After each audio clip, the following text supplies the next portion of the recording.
Dear students, good morning to all of you. आज हम अपनी इकोनॉमिक्स बुक का लेसन नंबर 4 स्टार्ट करेंगे, वैश्वीकरण और भारतीय अर्थव्यवस्था।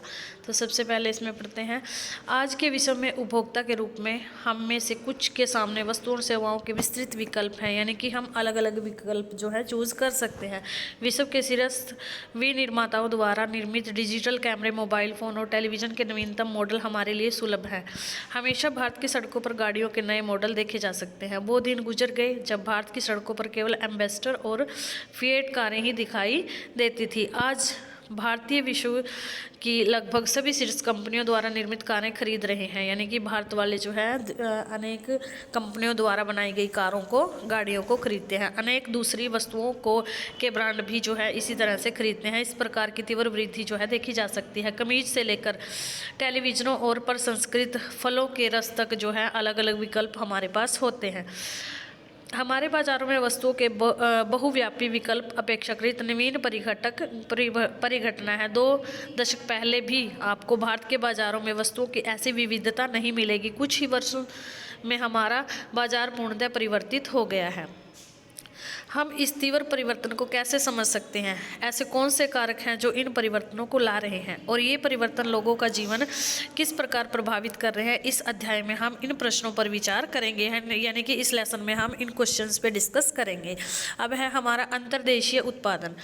20वीं शताब्दी के मध्य तक उत्पादन मुख्यतः देशों की सीमाओं के अंदर ही सीमित था, यानी कि हम बाहर वाले देशों के साथ जो भी उत्पादन करते थे वो भारत से जो है दूसरे देश कच्चा माल लेके जाते थे और तैयार माल फिर उसको भारत में वो बेचते थे। तो इस तरह से जो उत्पादन था वो केवल देश की सीमाओं तक ही सीमित था और इन देशों की सीमाओं को लांघने वाली वस्तुओं में केवल कच्चा माल, खाद्य पदार्थ और तैयार उत्पाद ही था। ठीक है, जैसा कि अभी बताया गया था। भारत जैसे उपनिवेशों से कच्चा माल और खाद्य पदार्थ निर्यात होते थे और तैयार वस्तुओं का आयात होता था। व्यापार ही दूरस्थ देशों को आपस में जोड़ने का मुख्य जरिया था और यह जो ये कार्य जो है बड़ी कंपनियों के द्वारा किया जाता था। ठीक है, यह बड़ी कंपनियों जिन्हें बहुराष्ट्रीय कंपनियां कहते हैं, यानी कि बहुराष्ट्रीय कंपनियां क्या होती हैं? जैसे किसी चीज़ को, किसी कार वगैरह को बनाने के लिए अलग अलग देशों में उनके पुर्जे तैयार किए जाते हैं, फिर एक मतलब कि एक चीज़ बनाई जाती है, जैसे गाड़ी वगैरह बनाई जाती है। तो इस तरह की जो कंपनियां हैं वो अपना लाभ कमाने के लिए अलग अलग देशों में जो है अलग अलग पार्ट तैयार कराती हैं और फिर एक मिक्स जो है प्रोडक्ट उससे तैयार कर लेती हैं। ये परिदृश्य पर उभरने से पहले का युग था। एक बहुराष्ट्रीय कंपनी वह है जो एक से अधिक देशों के उत्पादन पर नियंत्रण अथवा स्वामित्व रखती है। बहुराष्ट्रीय कंपनियां इन प्रदेशों में कार्यालय तथा उत्पादन के लिए कारखाने स्थापित करती हैं, जहां उन्हें सस्ता श्रम एवं अन्य संसाधन मिल सकते हैं। उत्पादन लागत में कमी करने तथा अधिक लाभ कमाने के लिए बहुराष्ट्रीय कंपनियां ऐसा करती हैं। निम्न उदाहरण पर विचार कीजिए, यानी कि इस एग्जाम्पल से हमें समझाया गया है कि बहुराष्ट्रीय कंपनियां किस तरह से काम करती हैं। एक बहुराष्ट्रीय कंपनी द्वारा उत्पादन का विस्तार। औद्योगिक उपकरण बनाने वाली एक बड़ी बहुराष्ट्रीय कंपनी संयुक्त राज्य अमेरिका के अनुसंधान केंद्र में अपने उत्पादों का डिज़ाइन तैयार करती है। उसके पुर्जे चीन में विनिर्मित होते हैं, यानी कि उसके पुर्जे जो है चीन में बनवाती है। फिर इन्हें जहाज में लादकर मैक्सिको और पूर्वी यूरोप ले जाया जाता है, जहां उपकरण के पुर्जों को जोड़ा जाता है और तैयार उत्पादन को विश्व भर में बेचा जाता है। इस बीच कंपनी की ग्राहक सेवा का भारत स्थित कॉल सेंटरों के माध्यम से जो है संचालन किया जाता है। इस उदाहरण में बहुराष्ट्रीय कंपनी केवल वैश्विक स्तर पर ही अपना उत्पादन जो है तैयार उत्पाद नहीं बेच रही है, बल्कि अधिक महत्वपूर्ण यह है कि वस्तुओं और सेवाओं का उत्पादन विश्व स्तर पर कर रही है। परिणामतः उत्पादन प्रक्रिया क्रमशः जटिल ढंग से संगठित हुई है। उत्पादन प्रक्रिया छोटे भागों में विभाजित है और विश्व भर में फैली हुई है। ऊपर दिए गए उदाहरण में चीन एक सस्ता विनिर्माण केंद्र होने का लाभ प्रदान करता है। मैक्सिको और पूर्वी यूरोप अमेरिका और यूरोप के बाजारों से अपनी निकटता के कारण लाभप्रद है और भारत में जो है मतलब कि अत्यंत कुशल इंजीनियर उपलब्ध है। हमें जो है इजीली मिल जाते हैं और सस्ता श्रम भी है भारत में, जो उत्पादन के तकनीकी पक्षों को समझ सकते हैं। जहाँ यहाँ पे अंग्रेजी बोलने वाले शिक्षित युवक भी हैं जो ग्राहक देखभाल सेवाएं उपलब्ध करा सकते हैं और ये सभी चीज़ें बहुराष्ट्रीय कंपनी जो है कंपनी की लागत का लगभग 50 से 60% बचत कर सकती है। यानी कि इन सब से जो है कंपनी अपना जो है 50 से 60% जो है बचा सकती है। और अतः वास्तव में सीमाओं के पार बहुराष्ट्रीय प्रक्रिया के प्रसार से असीमित लाभ हो सकता है। आइए इन पर विचार करें। यानी कि यह दर्शाने के लिए निम्न कथन की पूर्ति करें कि वस्त्र उद्योग में उत्पादन प्रक्रिया कैसे विश्व भर में फैली हुई है। एक ब्रांड लेवल पर मेड इन थाईलैंड लिखा है, जैसे एक लेबल लगा देते हैं उस पे लिखा होता है मेड इन थाईलैंड, और परंतु उनमें एक भी थाई उत्पाद नहीं है। जो उसमें उत्पाद लगे हुए हैं वो थाईलैंड का एक भी नहीं है। हम विनिर्माण प्रक्रिया का विश्लेषण करते हैं, यानी कि जहाँ पे वो माल मतलब की चीज़ तैयार हुई है तब हम उसका ब्रांड उस पर लगा देते हैं और प्रत्येक चरण में सर्वोत्तम निर्माण को देखते हैं। हम इसे विश्व स्तर पर कर रहे हैं। जैसे वस्त्र निर्माण में कंपनी कोरिया से सूत ले सकती है। आगे है हमारा विश्व भर के उत्पादन को एक दूसरे से जोड़ना।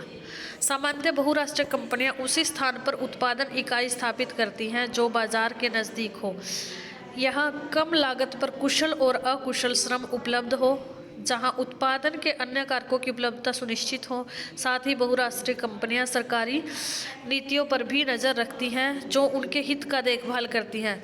आप बाद में इस अध्याय में सरकारी नीतियों के बारे में और अध्ययन करेंगे। इन परिस्थितियों को सुनिश्चित करने के बाद ही बहुराष्ट्रीय कंपनियां उत्पादन के लिए कार्यालय और कारखानों की स्थापना करती हैं। परिसंपत्तियों जैसे भूमि, भवन, मशीन और अन्य उपकरणों की खरीद में व्यय की गई मुद्रा को निवेश कहते हैं। यानी कि जब हम कुछ चीज़ों को खरीदने के लिए, जैसे भूमि, भवन, मशीन इत्यादि उपकरण खरीदने के लिए जो मुद्रा व्यय करते हैं उसको हम निवेश कहते हैं। बहुराष्ट्रीय कंपनियों द्वारा किए गए निवेश को विदेशी निवेश कहते हैं। कोई भी निवेश इस आशा से किया जाता है कि ये परिसंपत्तियां लाभ अर्जित करेंगी। कभी कभी बहुराष्ट्रीय कंपनियां इन देशों की स्थानीय कंपनियों के साथ संयुक्त रूप से उत्पादन करती हैं। संयुक्त उत्पादन से स्थानीय कंपनी को दोहरा लाभ होता है। और पहला बहुराष्ट्रीय कंपनियां जो है अतिरिक्त निवेश के लिए धन प्रदान कर सकती हैं, जैसे कि तीव्र उत्पादन के लिए मशीनें खरीदने के लिए, और दूसरा बहुराष्ट्रीय कंपनियां उत्पादन की नवीनतम प्रौद्योगिकी के अपने साथ ला सकती हैं।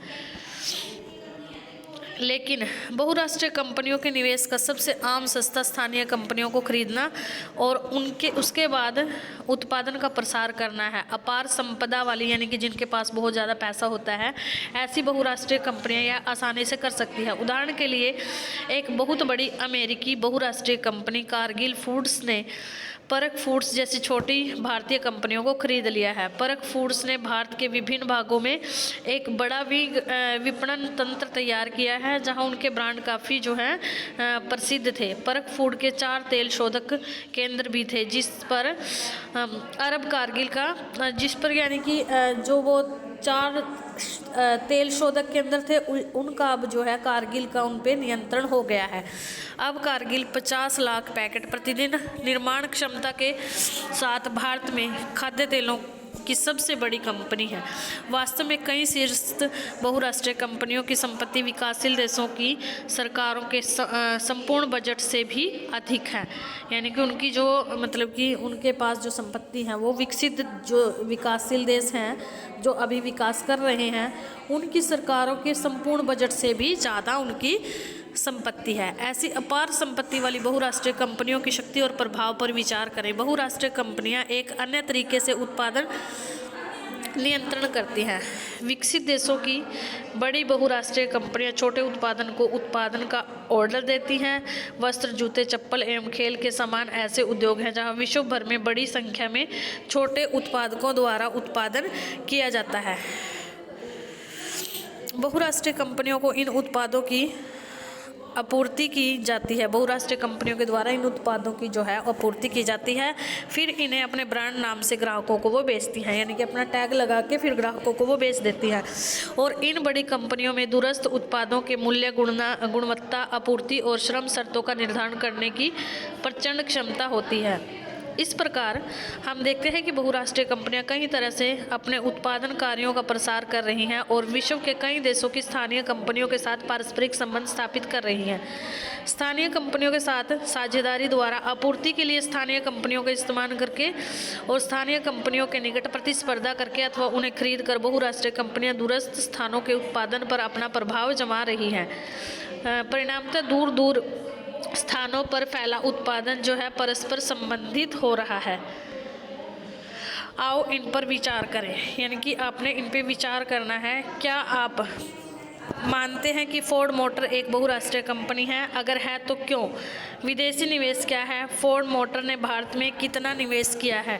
थर्ड क्वेश्चन है हमारा, भारत में उत्पादन संयंत्र स्थापित करके फोर्ड मोटर जैसी बहुराष्ट्रीय कंपनी केवल भारत जैसे देशों के विशाल बाजार का ही लाभ नहीं उठाती है, बल्कि कम उत्पादन लागत का भी लाभ प्राप्त करती है। इस कथन की आपने व्याख्या करनी है। ऐसे ये आगे क्वेश्चन दिए हुए हैं, इनका आंसर हमने केयरफुली देना है और इसके बाद हमने इस पर भी विचार करना है कि एक अमेरिकी कंपनी फोर्ड मोटर ने 26 देशों में प्रसार के साथ विश्व की सबसे बड़ी मोटर गाड़ी निर्माता कंपनी है। ये जो है विश्व की सबसे बड़ी मोटर गाड़ी निर्माता कंपनी है। फोर्ड मोटर्स 1995 में भारत आई और चेन्नई के निकट 1700 करोड़ रुपए का निवेश करके एक विशाल संयंत्र की स्थापना की और यह संयंत्र भारत में जीपों एवं ट्रकों के प्रमुख निर्माता जो है महिंद्रा एवं महिंद्रा के सहयोग से स्थापित किया गया है। वर्ष 2017 तक फोर्ड मोटर भारतीय बाजारों में 88,000 कारें बेच रही थी, जबकि 1,81,000 कारों का निर्यात भी भारत से